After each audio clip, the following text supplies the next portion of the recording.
Hey guys, SK here, back with another Clash Royale video, and today I have kind of a different type of video for you guys. I'm going to be doing a guide of sorts, and so no one really asked for this kind of video, but I just thought I had some matches that would be a good use for the video that I had in mind. So I kind of got the idea after playing some games, and it's going to be a Queen Bow or X-Bow Archer Queen 3.3 with Fireball guide against Lava Hound. So going to be showing you guys how you can win against Lava Hound decks. You can probably apply the fundamentals I'm going to be explaining today against any Lava Hound matchup. And Archer Queen is honestly so good against any air, so putting her instead of archers and X-Bow actually makes her better against Lava Hound decks, I would say. And a lot of people have been asking me recently, is Archer Queen still good? Is she viable in X-Bow? And I actually feel like she's at worst equally as good as archers and X-Bow because of the fact that she still provides a 3-card cycle that only champions can do, and she obviously synergizes better than any of the other 3 champions in X-Bow because you kind of want a mini tank that you can cycle multiple times. So if you have like a Skelly King, Golden Knight, or Mighty Miner in here, you can only use one of them at a time, whereas you want to cycle multiple Knights. So that's just my personal opinion on why Queen is the only champion that really fits in X-Bow. But anyways, Archer Queen. So yeah, I think she's equally as good as archers, if not even better. Like, this version still might be the best version, honestly, but all the good X-Bow players are switching back to archers because they were buffed. So it is kind of, there's a reason to switch back, but also I feel like Queen is still really good and just a bit overlooked. She's definitely still strong, and the meta's kind of shifting because there's so much Golden Knight and Skeleton King, 2 best champions in the game right now, I'd say. So not too much lightning, so Queen can do pretty well, and there is still some lightning, but you have counterplay against that with her as well. Anyway, that's a different topic. So gonna be doing a Lava Hound, sort of a matchup guide, I guess. Not really a traditional matchup guide in the sense that I make like a complete guide and breakdown with some individual tips, but as you can see here, I have 2 games against Lava Hound. I've been grinding a lot of grand challenges recently, so actually right now I'm at 8-1 with Muskbow, so X-Bow cycle with Musketeer. That I might make that into a video if I am able to get the 12 win. And I actually have won 5 GCs in a row. The last one is cut off right now, but I won 2 with 3.0 X-Bow cycle, I believe. 1 was with Bomber Bow, so that's a version that has Valkyrie, Rocket, and Bomber. And then I won 1 with Valkyrie instead of Knight. That'll probably be a video for tomorrow. Or actually, it'll probably already have been posted by the time you guys are watching this. But yeah, I've been grinding a lot of GCs and actually had a lot of success, so it's really good. And in that process, I was able to get these 2 games. So this is actually from my previous GC. This was for 11 wins, and this was the 12th win game. So I'm going to be going over these 2 replays, explaining my thought process behind all my plays, and also general X-Bow fundamentals that you guys can use against any Lava Hound matchup that I have learned over time. So this isn't like a Bible or be-all, end-all of how to always win against Lava, but it's what I've learned over like literally quite a few years of playing against it, and then also adapting the Queen in the deck instead of archers over the last few months. So with all that being said, hope you guys enjoyed the video. Let's get right into the matches. So the first one is going to be against this classic Lavaloon Tombstone deck, and if there is going to be one classic Lava Hound deck that you can call like the main line or most standard lava deck, this would definitely be the one. So they also could have guards instead of Mighty Miner, that's the most common version, or barbs even, but this is definitely a version that you're going to be playing against because Lava Hound is always kind of a viable win con, and this is the best version with Mighty Miner in there. So first match is going to be against classic Lavaloon, no Miner. Second one's going to be against a kind of traditional or not traditional off-meta Lava Miner deck. So yeah, let's get right into the Lavaloon match. A bit of a long intro there, but this was for 11 wins in a GC again, and so going to be explaining what you want to do against Lava Hound and what I was doing and my thought process going forward. So with this starting hand, he goes Mighty Miner. I believe I X-Bow here. Yeah, because my hand was a bit awkward. Like, if I had a Queen, yeah, I didn't have Queen in cycle if we just rewind a little bit. So if I had a Queen, I might have just gone Queen to be defensive and safe, but since I didn't, I don't think cycling Log or Skeletons would have made sense into a Mighty Miner. It would just bleed Elixir, so X-Bow Opposite's definitely my play. Goes for a Mega Minion, And I could have also blocked this with skeletons, but general expo fundamental, not even only for Lava Hound.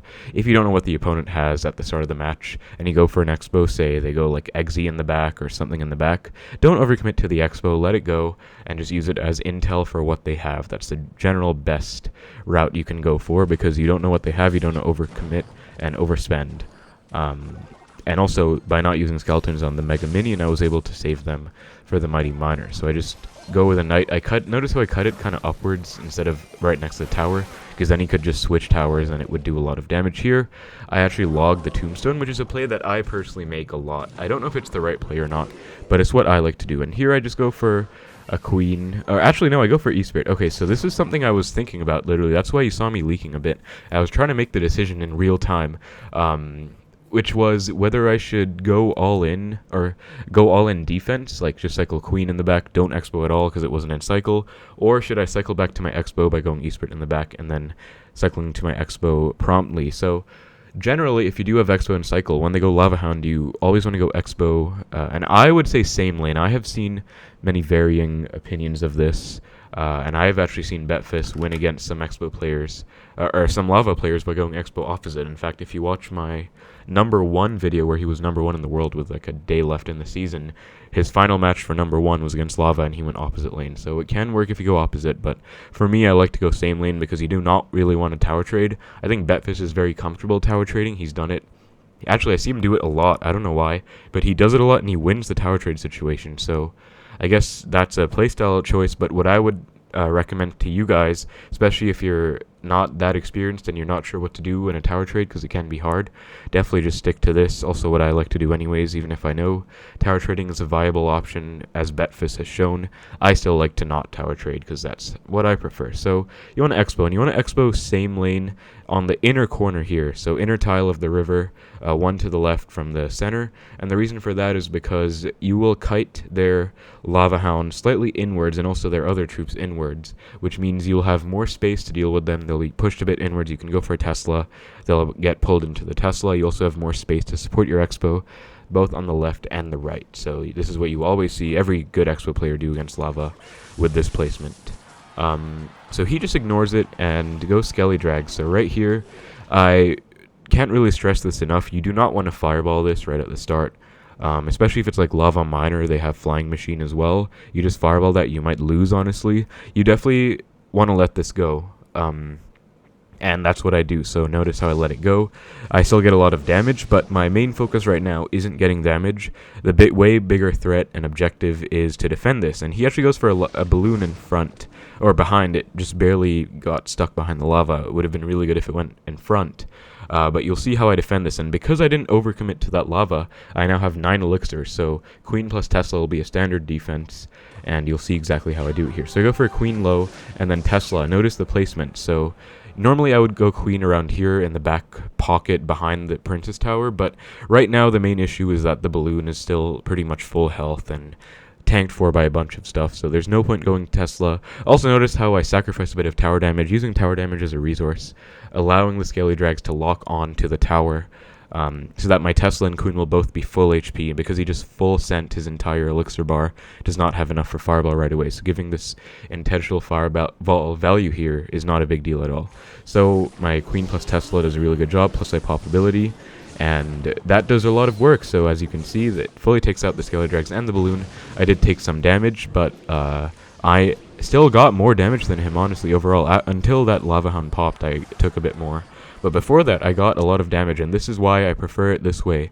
We've kind of simplified. We both got about equal tower damage. I know I have some in the left as well, actually, but still, it's really good. And here I pop ability. I was hoping I'd get a hit, and actually I do get a hit. Nice. So yeah, I wasn't sure that Tombstone was really low, but it worked out really well. So here I just log the Tombstone again. I do not really like going Expo like in a situation like this where they haven't played their Hound yet, because at least before logging the Tombstone, because if there's a Tombstone down, they can just like stall out, defend, they can even ignore your Expo and go Lava opposite.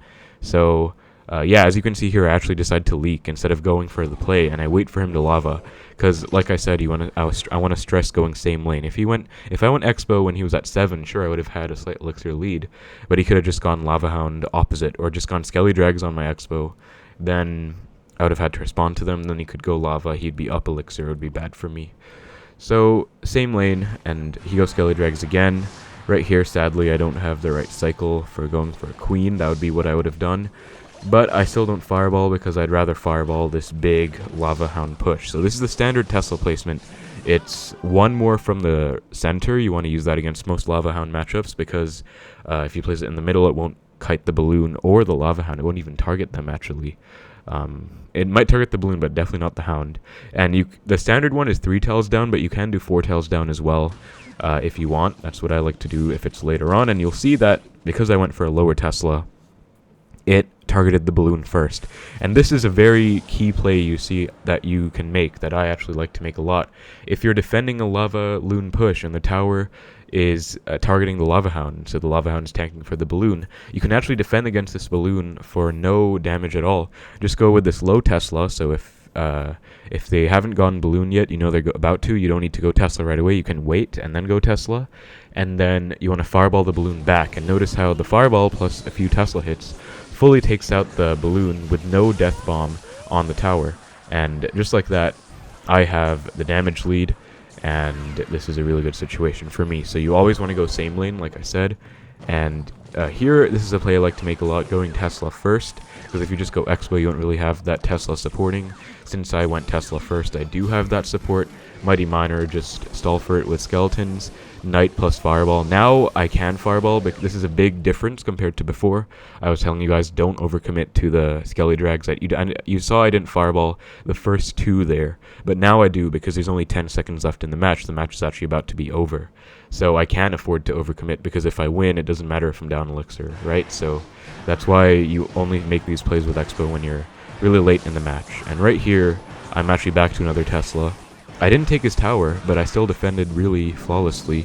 Tesla still there. I go for the queen to snipe the Mega first. Final piece of advice before this replay is done: snipe the support troops first if you can. So in that the first push, when I told you guys about the trick of going Tesla plus Fireball on the balloon, or I think not first, but second maybe, you saw that I targeted the balloon first, and in the first one I targeted the Skelly Drags plus balloon when I went queen here and Tesla there.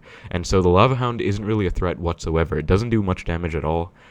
The main thing it does is it tanks for the other high value, high threat, risky troops, I guess you could say, like the balloon and Skelly Drags. So you want to take them out first, because Lava Hound, again, isn't really a threat by itself. So that's what I do here with the queen. And flawless defense. So another big thing is that Fireball plus Zap on the queen does not kill it. So no matter what, if you just protect your queen, they will have absolutely no way to take it out. Just make sure it doesn't get hit by Skelly Drag Splash or by the balloon death bomb. And yeah, so that's a pretty standard win. And again, the big thing that I wanted to stress was going same lane as the Lava Hound push at the same time. So notice how all my Expos were in sync with his Lava Hounds. I did not go Expo once outside of that. After I figured he had lava. At the start, obviously, I went Expo, but that was before I knew what he had, and he already cycled a Mighty Miner, and my cycle wasn't the best. But after that, all my Expos were in sync with his lava, and because of that, I was able to... Also, because I didn't overcommit to those Expos on defense, I let it die and focused on the defense afterwards. I was able to win the trade of tower damage, and at the very end, just win the game overall by just getting more damage and defending well. So that was a really nice, basic, cookie-cutter replay, I would say, against classic Lava Loon. It doesn't make any difference if they have guards or barbs in there. If they have barbarians, you might have to land a prediction fireball, which you can easily do. Or not easily, but you can definitely do late in the match. Don't do it early. If they have guards, it's not a big deal whatsoever. You just log them and they're gone. So yeah, that's basically how you want to play against it. And again, this is definitely a good matchup for Expo. I would say at least 65-35, if not 70-30 or better, because again, the queen does not even die to the Fireball plus Zap, so they really cannot kill your queen at all. So you want to take advantage of that. Next up, we have the 12-win replay against 1-2, and he's playing kind of an unconventional Lava Miner deck. So I haven't seen Lava Miner be used in quite a while, actually, other than the very mainstream meta one, which you guys might recognize. It's the one that has Skelly King, Flying Machine, and Skeleton Dragon, so it's kind of a Fireball bait version. It also has arrows, by the way, so the reason that Queen Bow is very good against that is because, again, Queen does not die to arrows. She literally does not care about arrows, whereas archers do die instantly to arrows, and so that's a huge difference. Even though I think the other Lava Miner deck is definitely still winnable for normal 3.0 with cycle if you play well, because you can cycle multiple sets of archers and you can pressure really well, but Queen is obviously a huge help, and so this match, as you can see, was a 2-1, so sometimes you will be tower trading. For me, I did tower trade here, and it was actually kind of an unconventional strategy I applied, so I'll be sharing that with you guys as well. Don't even know if it was the best one, to be honest, but let's see how exactly it went down. Thankfully, both replays are from my perspective. Sometimes they're flipped for some reason. I guess in your battle log they're never flipped, but in the clan sometimes they get flipped. Anyways, with the starting hand, I think log is always safer first. Then I would go queen if he doesn't play anything. So yeah, I get my queen ready next. You never want to expo where Tesla first play, for sure.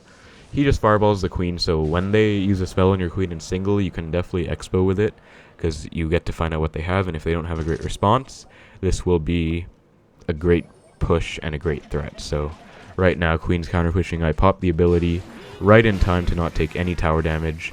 E-Spirit as well, and unfortunately, really well played bomb by him. So I go Skellies for the brawler, then I log this Mighty Miner out of expo range, and I do get a small connection for that. He also goes with a zap, so this is not really a lava thing, but an elixir counting thing.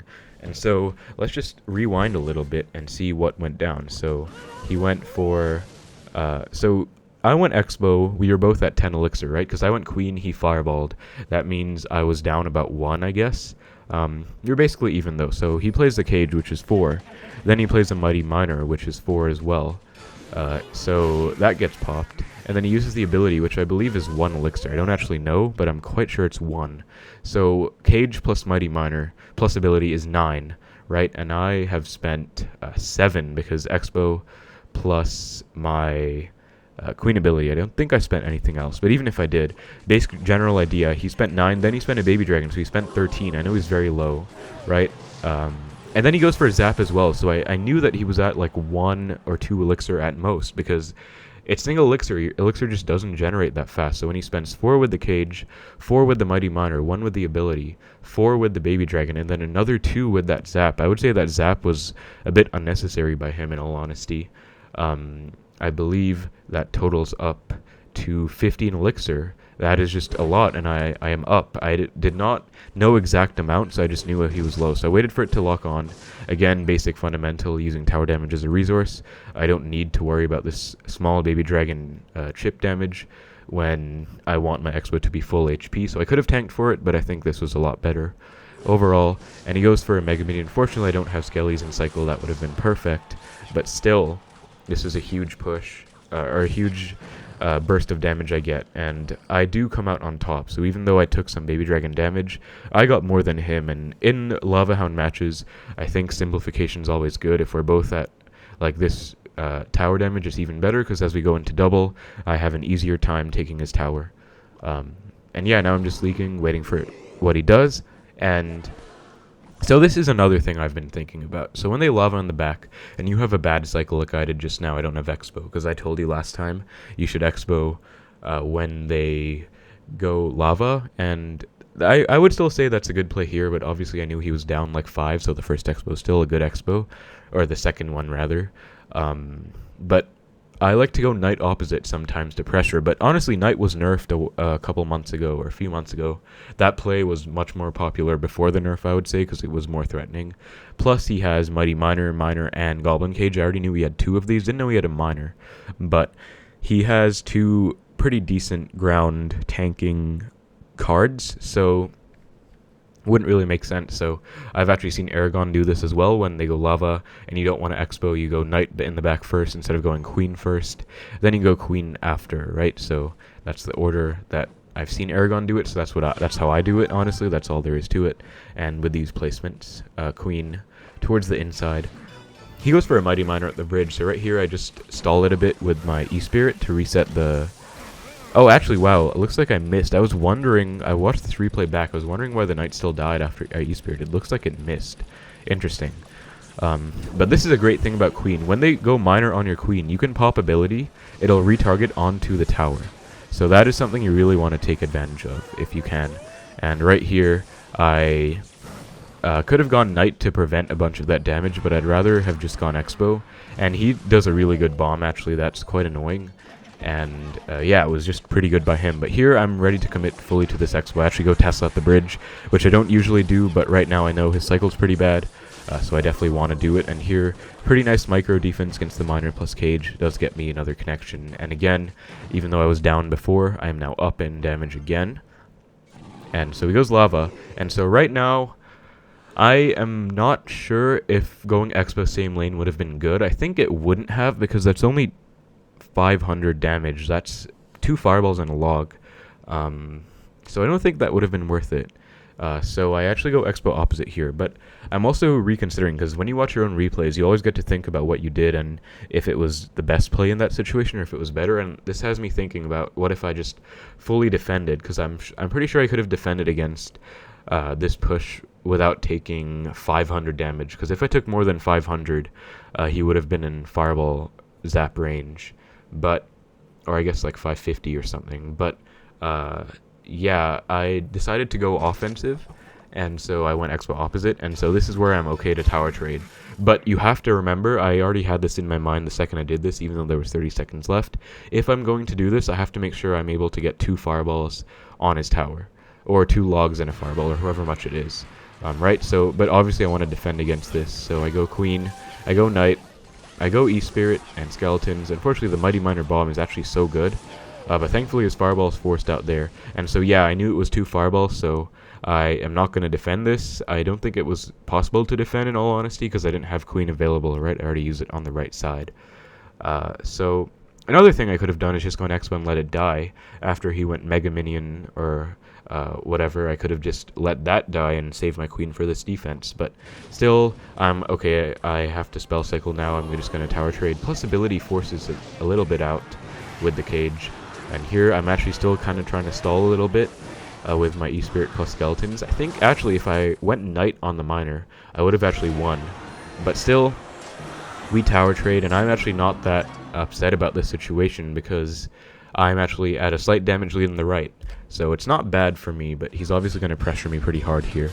So he goes Mighty Miner. I go for a Tesla, and then I go Knight. And Mighty Miner ability is kind of annoying. So you definitely want to use your E-Spirit to reset it. But this was a pretty good defense, I would say. I didn't really take any tower damage. And here, once again, the fundamental applies, going in. Right now, I did not go on the inwards tile because now it's a tower trade situation. It's a bit different. He can place stuff in the pocket and directly attack my Expo. So now I kind of wanted it to be less vulnerable, I guess, and like less just out there and susceptible to getting attacked by stuff. So I pushed it all the way to the edge. And he puts the Cage down, and then Miner. So that's good log value. I just take it. Also hits the tower. And then my Queen comes in. And again, remember, they cannot kill your Archer Queen. So I pop the ability. Does fully take out that. I get some nice Expo damage. But now I'm in for a pretty tricky defense. So I go for a Tesla like this. And I think this is a good placement to use in a tower trade situation. So in general, not even only with Queen, but some tower trade situation tips for you guys, because again, they can place stuff in the pocket. Also, he goes Mighty Miner like this. If he pops ability, it's going to go all the way over here, like right on my tower. So if I go for a Tesla like over here where I'm hovering, it's not really going to be that good because it'll easily get taken out. So I think this is the safest Tesla, actually. You just have to be careful against miners on it. But other than that, that's probably the safest. And so I pull it back with an E-Spirit because I don't want it to get a 2 ability right on my tower. Unfortunately, it still does. So I am forced to log. And right here, I was rewatching this. This is something I thought about. Maybe I shouldn't have even gone Queen here. I could have gone Knight. And if I was a bit patient and waited for the Hound to pop, I could have actually fireballed the Mighty Miner plus the Mega Minion plus the Lava Pups. And then that way my Knight would have stayed alive, tanked for this Baby Dragon. Because now I'm taking a lot of damage, actually. I'm still able to kind of stop the bleeding, but that was really bad by me, honestly. I should not have taken that damage. But now I have a good Queen counter push threat. I'm definitely going to take it, and I'm actually going to fireball this Cage, catch him off guard. He was not ready for it, so that's a huge connection. And right here, I basically defend this with everything I can. So again, like I said, early on you want to let your Expos die, but late in the game, if your Expo can get a ton of tower damage, you want to protect it as well as you can, especially if it's overtime, because if you take the tower, you win, no matter how much elixir you're down. So right here, I basically go all in. I go Skellies, I go E-Spirit and Knight, I catch everything, and with that defense, thankfully, I'm able to take his tower down and get the win. Although, that was a pretty good replay, I would say. Shows some early elixir counting strategies and also just the tower trade general playstyle and the comeback I was able to make when I was down quite a bit. At that one point. But at the same time, I think that one sequence where I went Queen and took a bunch of damage, I should have gone Fireball instead, and I probably would have been fine. Then again, Fireball doesn't reset Mighty Miner anymore. It doesn't get knocked back, so it's actually would have had to commit even more. But still, that was pretty good replay, and the main tip for tower trades is that they usually like to predict you and go pretty aggressively, so you just have to be patient with your Expos. Go Expo when you counter push or after you defended their big push like I did, or like you saw me do in the first game, I think it was, you can set up a Tesla first and then go Expo. You don't always have to just Expo then Tesla. You can go for a Tesla, which will kind of just passively hang out on the map and help out, and then you can Expo next to it, and it'll be pretty good. So I like to make that play a lot against Lava Hound because I guess a bit of a personal old story. I got 30 wins in the global tournament on my level 8 account back when global tournaments weren't tourney standardized. Not everyone. Tourney standard was level 9, and I had a level 8 account, King Tower, called Bondberry. It's one of my favorite accounts actually because I have some really nice achievements on it. I got 2 global tourney finishes, or actually I think I got a third. Yeah, I have all 3 global tourney finishes on it, but 2 of them were as a level 8 when everyone else was level 9, and then one of them was after the changes, I think, because it was all standardized. But anyways, I was level 8, and I was against Lava Hound at 30 wins, or at 29 wins, I think, yeah, and 3 losses. So I was winning as well. But then in the final, 30 seconds of the match, I went for an Expo. He predicted it with a balloon, plus Skelly Drags, I think. So my Expo just melted, and I kind of just gave away 6 elixir. I lost because of that. And that basically taught me that in intense situations against Lava Hound, especially if you're going same lane, which you will be doing if you're playing the way I like to play it, or if you're in a tower trade. If you're in a tower trade going opposite lane, that is not good for you at all, honestly, I would say. You can still win, but it's going to be hard. That's what Betfist likes to do for some reason, though, and he always wins. But, yeah, so I got predicted, and that was that. I lost. I was at 29-4. I was able to win against Mortar Cannon Cart Graveyard with Expo for 30 wins, which was really cool. But then I lost to Jupiter King, if you guys remember, one of the best Korean pro players back in the day, and he was playing Mortar Earthquake, so like an impossible matchup. It was Mortar Earthquake cycle with Skeleton, Spear Goblins, Firecracker, Log. It was that really old deck, if you guys remember that. That was a year and a half ago, I believe. In 2020, I think. Yeah, that was when I got my achievements on Bondberry. But anyways, long story short, the reason I told you that story is because that's how I learned that you have to play more passively and reactively against Lava Hound. You don't just always spam Expos. So that's where I learned the tricks, like set up a pre-Tesla, then Expo with it, or play passively, don't just Expo all the time. And the reason for that is that it's really good as well is because if they waste all their counters, like they go Balloon, Skelly Drags predicting, and you don't Expo, you can just defend that easily, and then you have a counter push. They don't have their counters, and you will do really well. So those are my overall tips, though. If there was one tip that you guys had to take away from this video, though, I would say against Lava Hound, go same lane with your Expos. And also let your Expo pushes die for the most part, especially earlier on. Don't overcommit to them. I used to do this play where I went Expo, then I went Tesla right next to it, which would target anything that was on the Expo. And that was a good play, it was fun and cool. But it just kind of let the Tesla die really early on. And one of my good friends, Prestige, taught me that you actually want to let the Tesla... or you want to let the Expo go and go for a lower Tesla and protect it. And that's how you're going to defend those situations. Because you don't have to defend your Expo so much early on. You just want to apply it same lane to get pressure. Also, by the way, if you guys didn't know, when you go Expo, same lane as a Lava Hound, if they try and go Balloon behind the Hound while they're both on your Expo, the Balloon will actually get pushed in front of the Lava Hound and go to your side first if the Expo is still alive. So with that, you can isolate the Balloon, target it first, and then attack the Lava Hound, which is super ideal for you. Most good Lava players know not to go Balloon so early on because of that. They go Balloon like behind their Princess Tower even, but that's just a useful tip that you can use if against more inexperienced players, I guess. But yeah, I guess that's going to conclude the video. So just a small little Queen Bow guide. I think I won't make any text tips or like any fancy editing. It'll just be kind of a discussion type video where I walk you guys through 2 replays that will hopefully teach you guys how to play against any lava matchup that you need to with Queen Bow. Just adapt the same strategies that I told you guys. And protect your queen in almost all situations, because the only way they can kill it is if they have fireball plus arrows, or if they have lightning. Any other spell combination does not kill queen. I guess poison log does, but what Lava Hound deck runs poison these days, let alone log? But yeah, I guess that's going to be it. So I hope you guys enjoyed this kind of off topic, or I don't know if that would be the right term actually, but just like a bit of a different video today, different from my usual type of content, just a little bit of a guide. And yeah, I've been grinding a lot of GCs again, and I'm happy I was able to close this one out. So this was just about over a day ago. I have another video that I'm probably going to record.